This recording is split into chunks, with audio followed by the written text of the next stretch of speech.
I'm supposed to be doing better. Like, I'm supposed to like have given up drinking, but I swear to God, PragerU has released a video on the 10 Commandments. So let's see if I can still be sober by the time that we get through this garbage heap. Take it away, Dennis. No document in world history so changed the world for the better as Change the world for the better. I'm going to let him like go through this whole thing. I promise. I'm not going to like just keep pausing it every 2 seconds. I just want to say that before we even get into it, I predict that he's not actually going to go through the 10 commandments, like each commandment, explain why it's good or justify it or anything like that, because he never justifies his positions.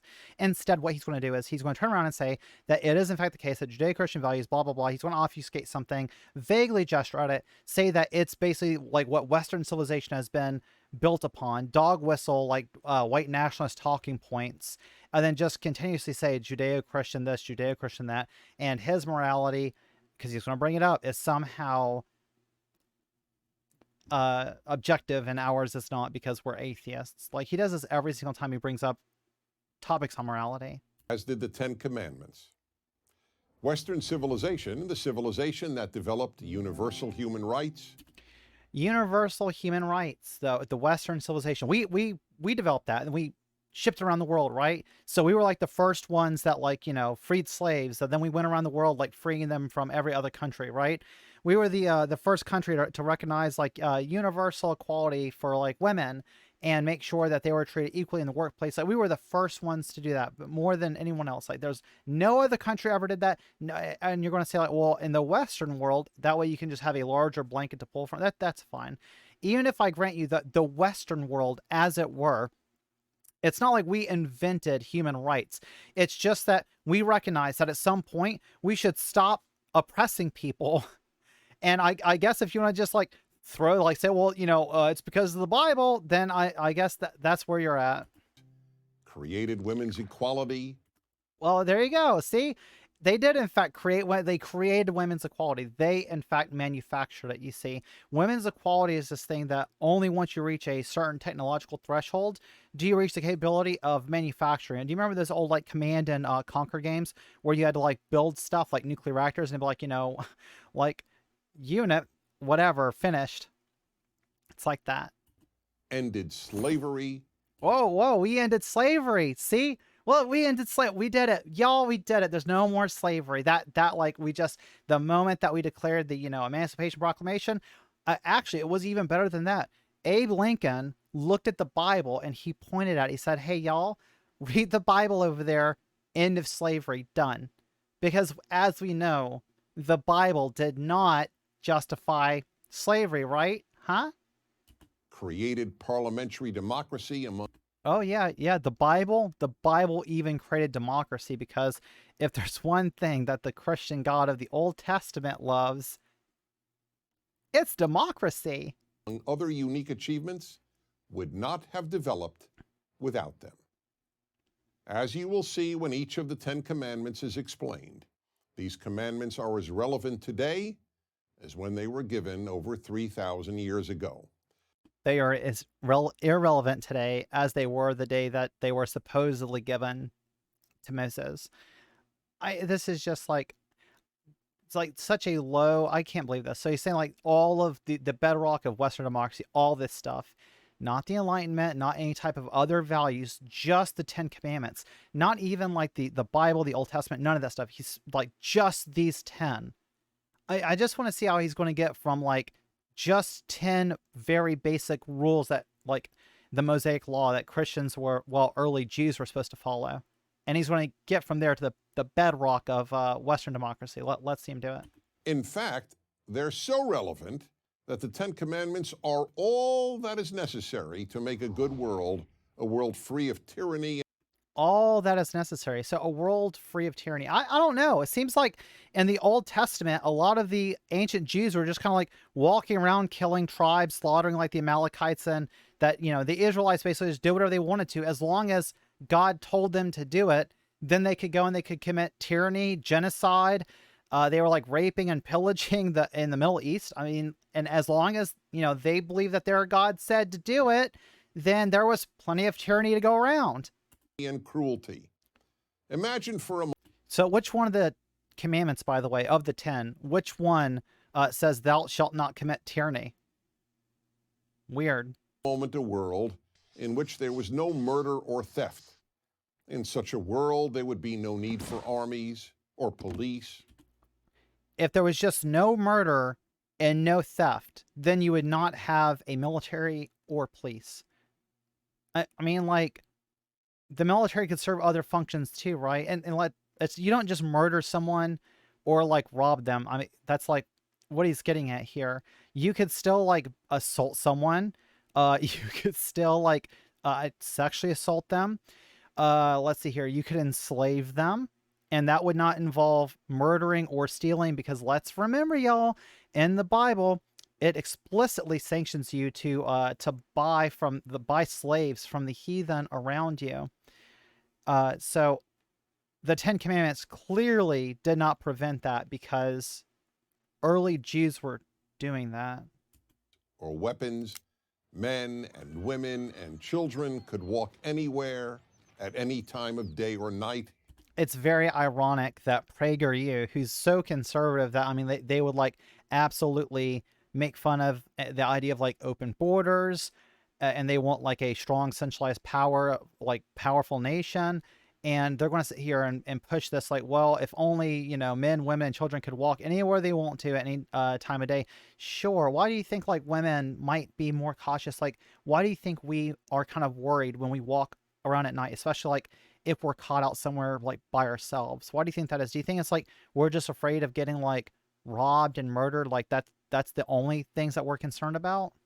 What about like abductions or sexual assault? Without any fear of being killed or robbed. There's other things to be afraid of than just being killed or robbed. Like if I'm walking around and I don't really have any money on me, right? Like I don't have anything to steal. That's not going to stop somebody from like assaulting me. And being killed is like only the most extreme. There's not like people can commit all sorts of violence against you besides just those two things. But I mean, those are only two of the commandments, so maybe he'll bring it home with the rest of it. Imagine further a world in which no one coveted what belonged to their neighbor. I mean, what's wrong with coveting? You're just saying, like, you look across at your neighbor and you're like, hey, that's a like this guy here. I'm assuming he's like, I like my neighbor's house. He has a big house. Like, all right, does it do any harm to his neighbor for him to look over there and be like, man, I kind of wish I had that, right?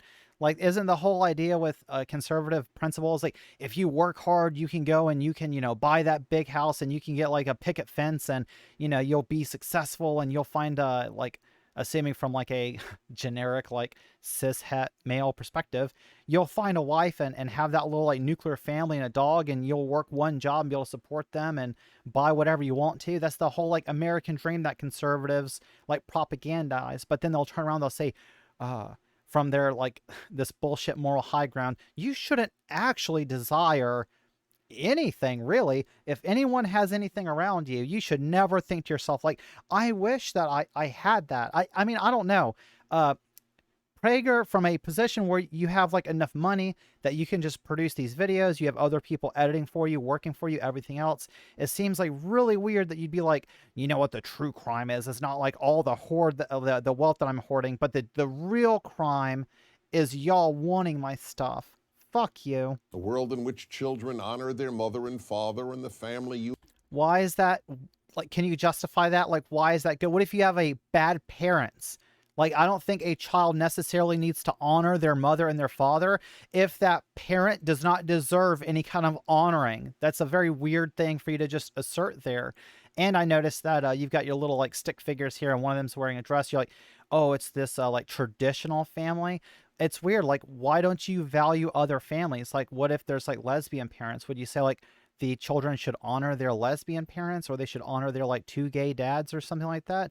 You probably wouldn't. You'd be like, well, they don't deserve to be honored because they're like breaking God's law or whatever. There's all this loaded bullshit in the background that he never addresses. And he's just trying to like do like a parlor trick, like with, you know, without you seeing what he's doing. Like, it really bothers me whenever Christians watch this and they're like, you know what the real problem is like LGBT people going around trying to propagandize to our kids. Like, there's the gay agenda and the trans agenda and stuff like that. And there's like people like me existing in our regular lives. That's the real issue. Well, they turn around and they make stuff like this, and they make PragerU as PragerU for kids, is explicitly targeting kids with this type of garbage content. And they're going to turn around and say, like, the real problem is me living my, like, God forbid I got to go to Publix.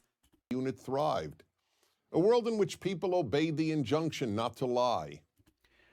All right, let's just think about this for a second, because this is kind of like Kantian ethics here, where they're like, let's play a little like moral dilemma, because you're saying, well, where people, obey not to lie. What if there is a moral case to be made for lying? Like, what if you found out that, let's say like a tragedy befell somebody, and you knew like this person, like let's say like I don't know, their family got into a car wreck and several of them didn't make it, and that this person was like obsessed with their family, like they're all about their family, like that's all that they live for and everything else.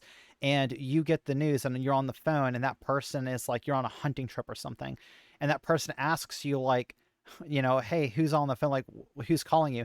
Do you think that you should be honest about like why they're like, just flat out just tell them like, oh well, your whole family just like died in a car accident, and hey, I know you've got that gun right there and we're out in the woods, I hope that everything goes good for you?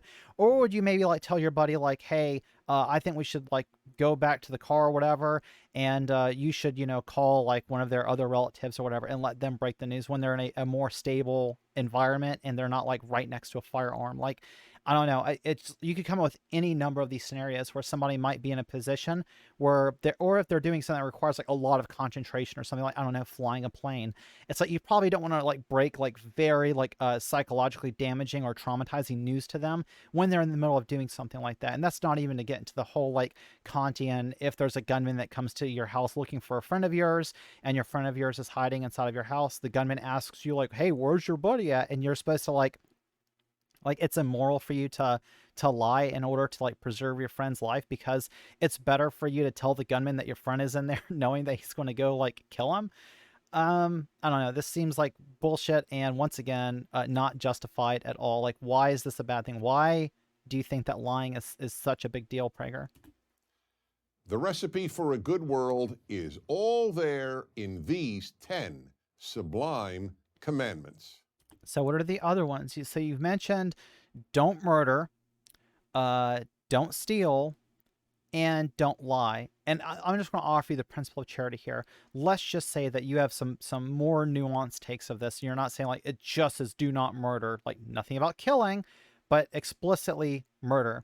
Or if you're talking about lying, you mean like in a nefarious sense. If you're talking about theft, you mean in a way that's going to like you're just stealing, I don't know, just for the sake of it, because you like it or something. I don't know what that, like, even theft, that one's always kind of like, because you could like, what if you got to steal to get your family some medication? What if you're starving and you got to steal, and you're like, well, even then it's bad. It's like, I don't know. That's the theft one. I'm always been kind of like a little like iffy on. I'm not a thief and I don't want my stuff stolen. But when it comes to like people having to steal to keep themselves like alive, and you're talking about stealing from like, I don't know, like somebody like a business, whatever, that just has like an unreasonable amount of wealth and they like dodge taxes anyway.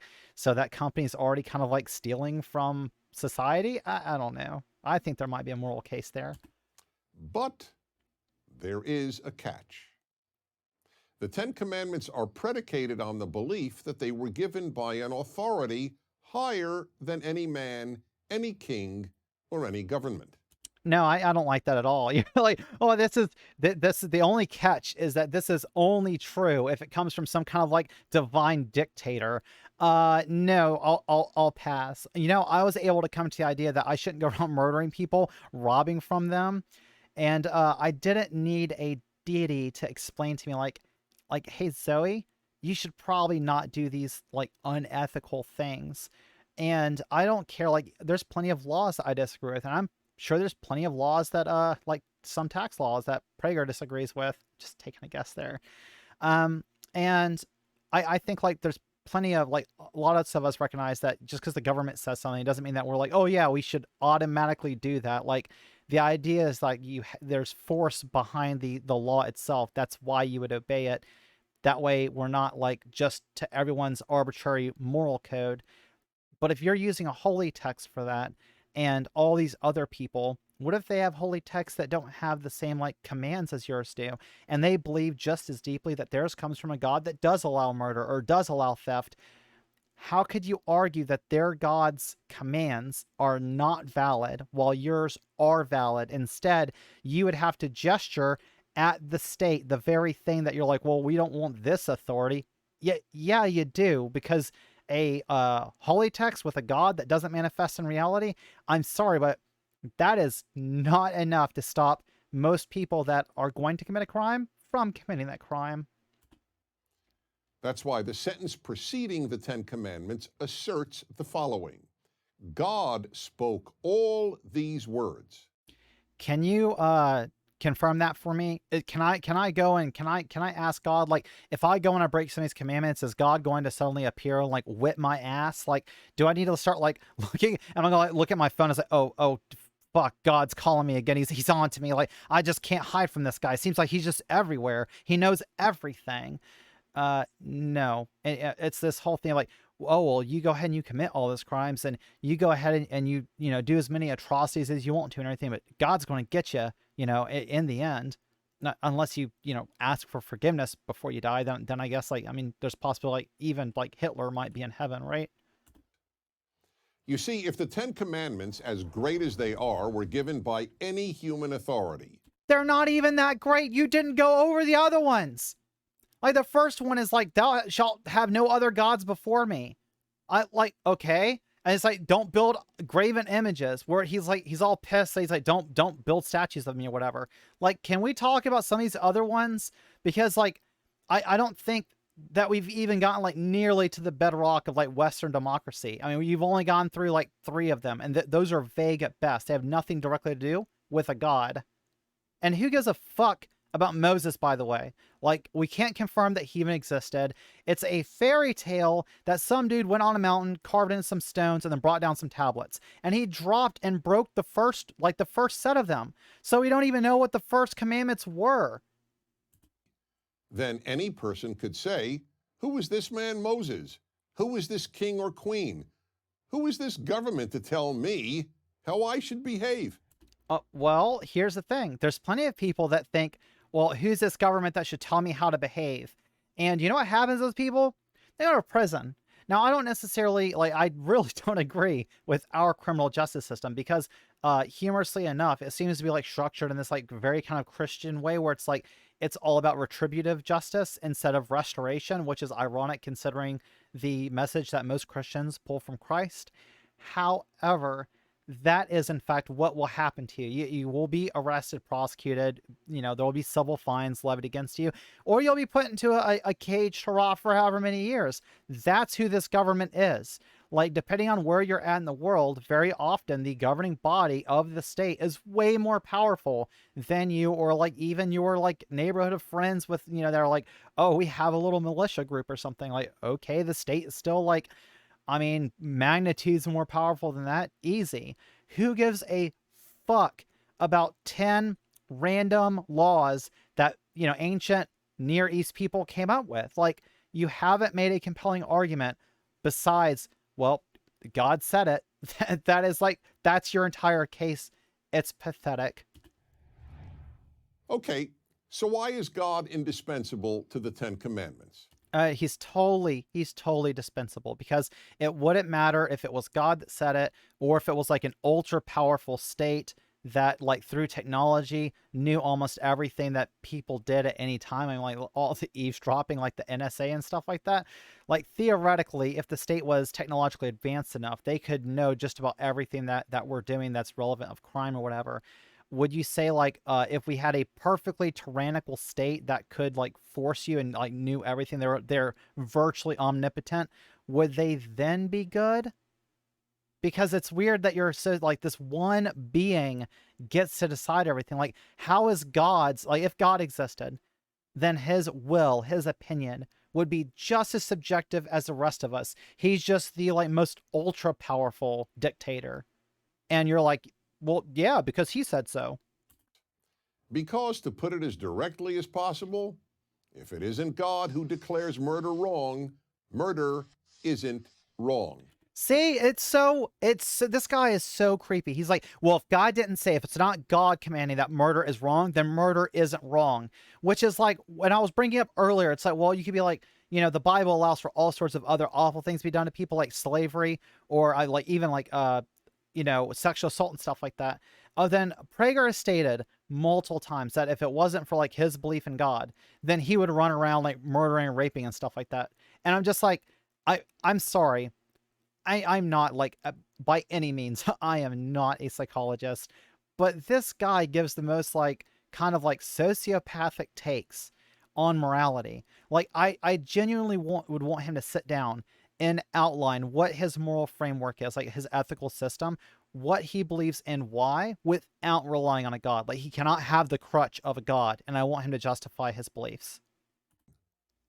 Yes, this strikes many people today as incomprehensible, even absurd. Many of you are thinking, is this guy saying you can't be a good person if you don't believe in God? Let me respond as clearly as possible. I am not saying that. Of course, there are good people who don't believe in God, just as there are bad people who do. Good, because like I was gonna say, and at least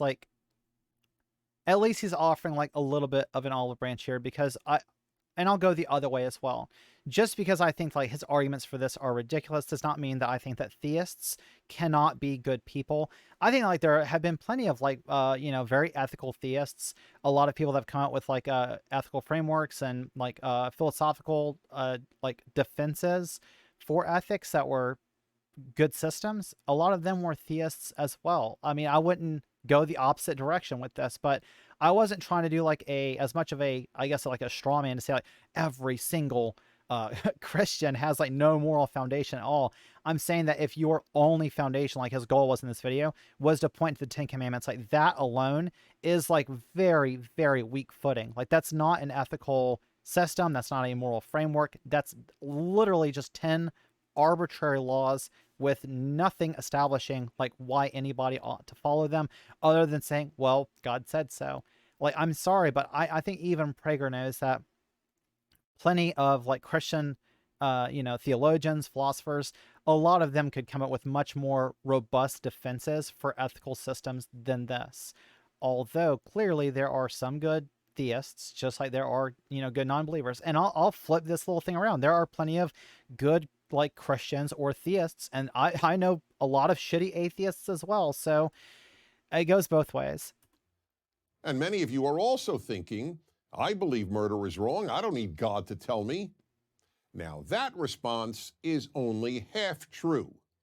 I have no doubt that if you're an atheist and you say that you believe murder is wrong, you believe murder is wrong. But forgive me, you do need God to tell you.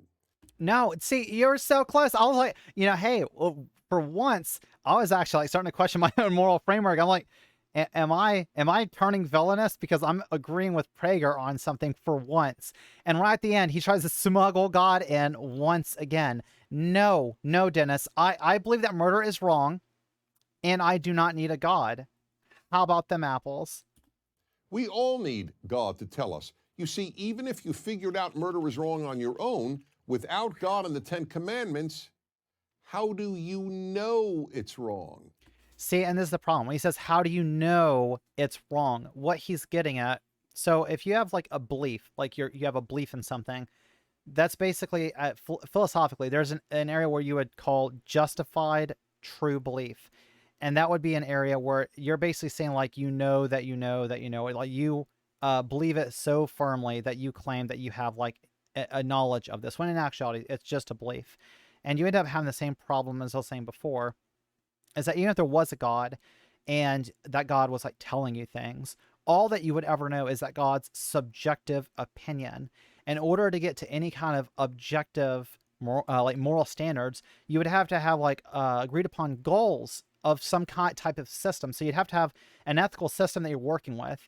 You'd have to have goals that you agree on. And I think most modern philosophers agree that moral, like ethical frameworks, that the goal is something like pursuit of pleasure while trying to reduce pain as much as possible. And I think that's pretty much what most people want. A lot of the things that we pursue, why do we pursue them? It's because we get pleasure out of them somehow. And that includes like having a family, or if you want money, if you're coveting something, like whatever your desires are, it gives you pleasure somehow. And then you want to avoid pain. Now, this is not universally true for everyone. I would say, like, obviously, different people have different standards for what they desire for whatever reason they desire. But I think that's a good standard that the average person would meet. Pursuit of pleasure, reduction of pain. Once we agree on that, then we can start coming up with like all the different things that, increase pleasure for us, or, cause us pain. And then we can say, hey, the things that cause us pain are typically not going to be very good. And the things that give us pleasure are going to be good. Now, I'm not saying that we should pursue hedonism or like fall into nihilism, anything like that. This is a lot more complicated, but I'm not going to get into this just responding to PragerU right here. I just want to say we absolutely can justify objective morality. I do believe that objective morality can exist.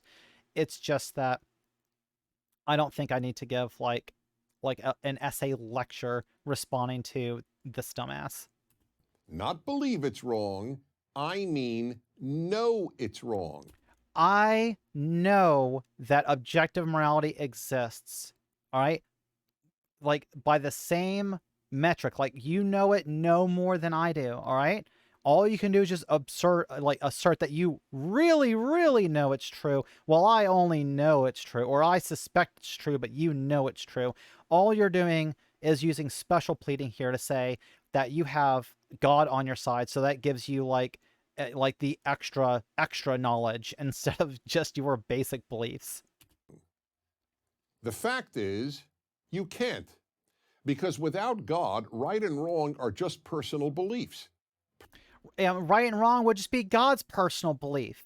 Like you're saying, you always do this. You're like, God is some ethereal consciousness just floating out there, like outside of space time. And it just like exists somewhere in like some void elsewhere. And God is a mind. And then God like divinely like inspires people, or like speaks to us through like the Holy Spirit, or like through prayer, or through like Christ, or whatever your flavor of Christianity is, because they all believe something different. But every single one of them that have this like plea to like divine knowledge or something like that, every single one of you are like, God is just telling you these things. And the only reason why you're claiming that it must be some type of like divine revelation, like that type of knowledge ought to count as like a belief system for you, is because you think that God just knows more than you do. You're like, well, God knows everything, and God is the most like justliest just, or the goodliest good. So you're like, whatever that God's opinion is, whatever that being's opinion is, you're like, oh, well, that must be the objective truth. Well, no, it fucking isn't. Even if there were a being like that, and it had like, it like a will, then the things that it thought would still be its subjective opinions. It would be subjective to that being. Personal opinions. I think shoplifting is okay, you don't. Unless there is a God, all morality is just opinion and belief. I really feel like we're just running in circles. He's just continuously asserting this. He's not justifying it. He's just stating it as if it's the case, then smugly sitting back, like crossing his arms and being like, there, it's true because of God. And virtually every atheist philosopher has acknowledged this. I give no fucks. I want to stress this as hard as I can, like as firmly as I can state this. I don't give two fucks what any other philosophers have said, atheist or theist. I can read their books. I can decide for myself what they were saying, or I can draw my own meaning from it, just like you can, just like everyone else can, because every single one of us have a subjective framework whenever we read something that we interpret it through. Like somebody might read Nietzsche and think that he's absolutely like a godsend, and like they go straight to moral nihilism, or they read Kantian ethics and all of a sudden they're convinced of some kind of deontology. Like just because like somebody reads a philosopher and finds their arguments convincing doesn't mean anything to anyone else besides the person that was convinced.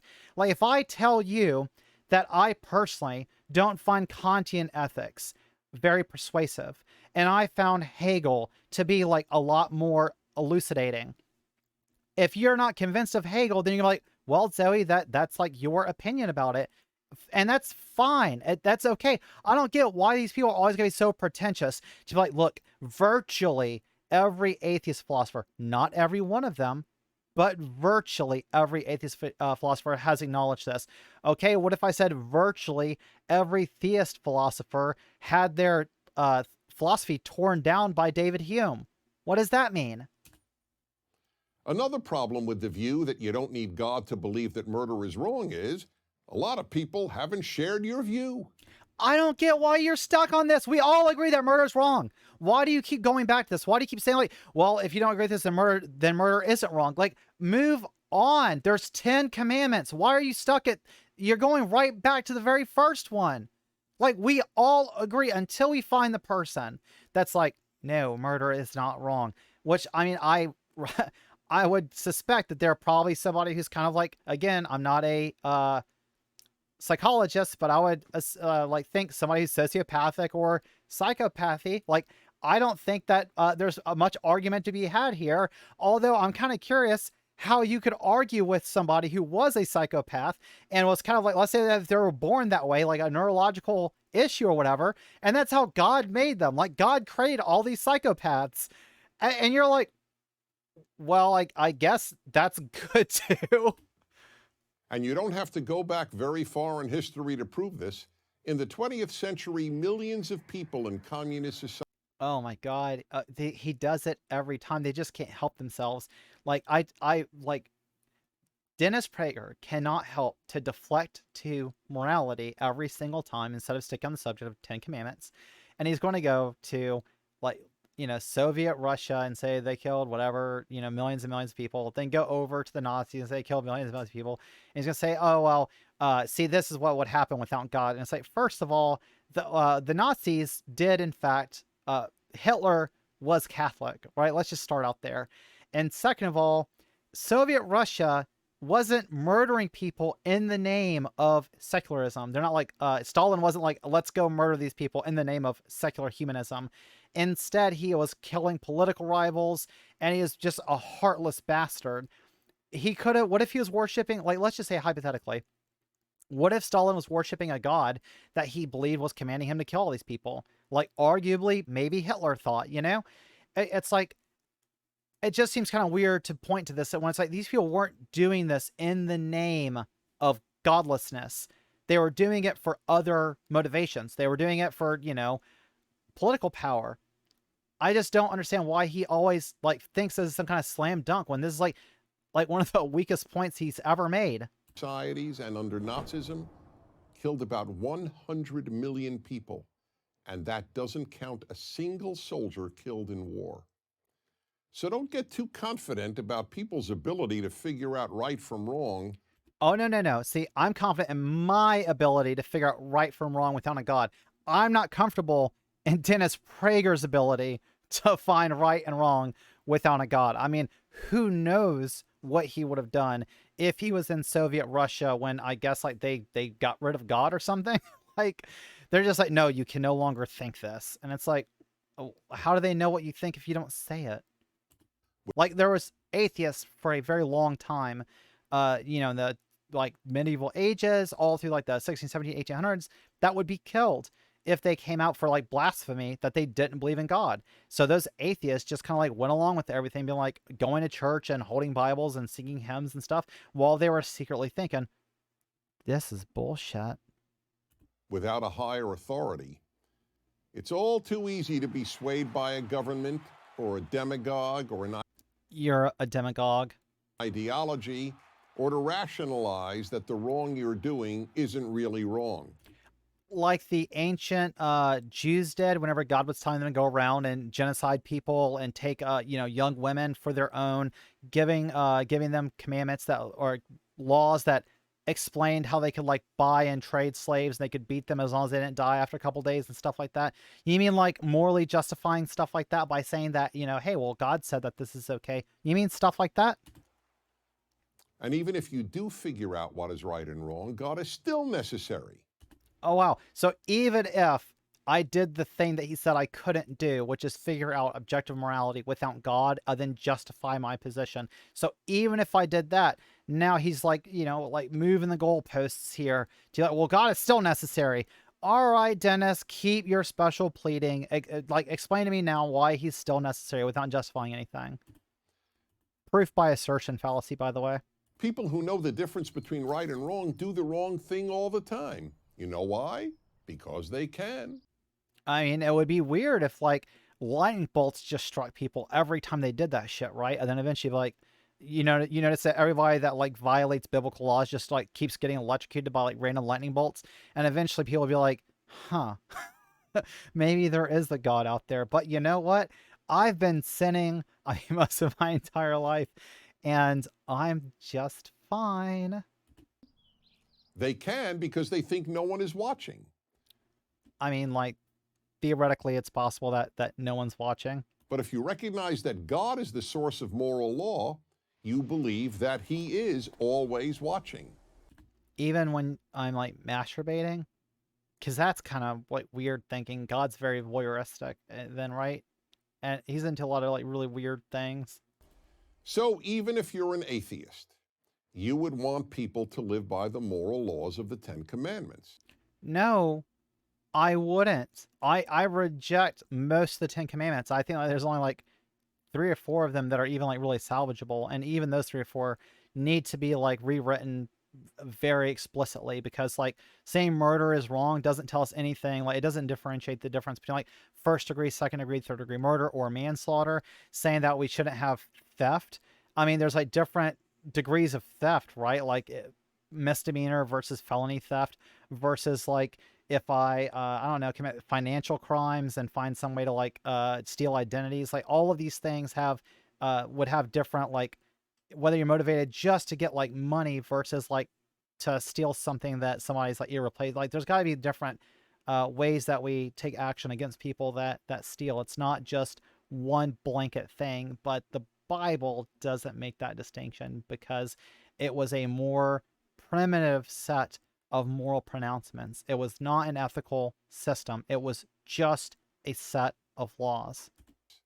And even an atheist has to admit that the more people who believe God gave them, and therefore they are not just opinion, the better the world would be. No, it's actually weird, and I'm like, all like pretense of like having fun persona draw here. All right, I really want to be honest.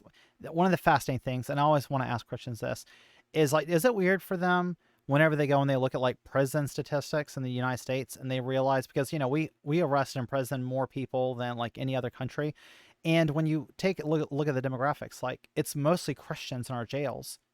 Like, it's mostly Christians getting caught and prosecuted and everything else. The amount of atheists in the prison population is even like statistically lower than the atheist statistical percentage of the population, of the general population. So atheists, it would seem, either are really good at not getting caught committing crimes, or just for some reason we commit a lot less crime than Christians do. And in fact, like, I feel like safer when I'm around like atheists and secular humanists, free thinkers, just in general, because they don't seem like they could justify like sexually assaulting me or something by like hand waving at the Bible or something like that. I don't know.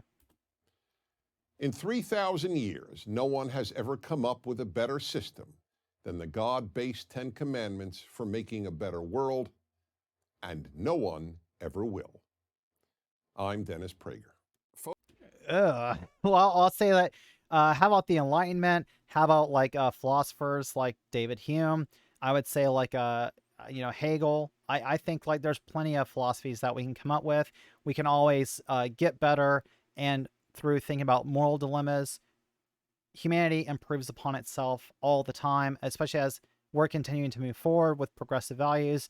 Obviously, like, there's a lot of areas that society could still get better in, and I would say the very fact that we still have like so far to go with like BLM, with trans rights, with like LGBT rights in general, with women's equality, I think like there's so much that we need to go, that to say that these outdated laws and this like old musty book is the way to go is totally a step in the wrong direction. I mean, like, if the United States somehow, like, somebody snapped their fingers and it was turned into like a Christian nationalist state like the next day, uh, and like fundamentalist conservative Christians took over and they had free reign to just adjust the laws and stuff, I think majority of Americans and would just be shocked at how barbaric our society would suddenly become. Like, people tend to romanticize the Bible and only pick up the good parts of it, and they don't want to remember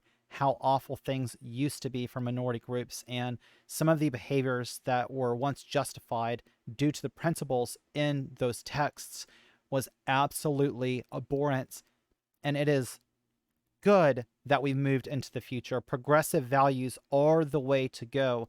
And as we continue making progress and we have more quality and things get better and better and better, I have no doubt that religious charlatans and grifters will continue to try to make money and take credit for every single step forward that we make, claiming that their book was the foundation for it all. And we never would have made it as far as we have without those texts.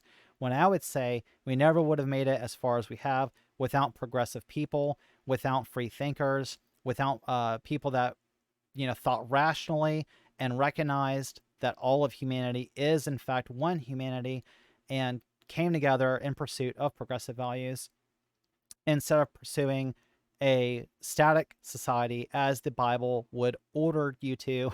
And it would be awful. But thank you for watching. Hopefully y'all had a few good laughs with me, and I somehow managed to drive out a like 5-minute video into like damn near 50 minutes almost. So as always, if you've not subscribed, please subscribe for more LGBT plus content, atheist content, and as always, I will see you in the next video. Tell me pretty lies, look me in the face, tell me that you love me.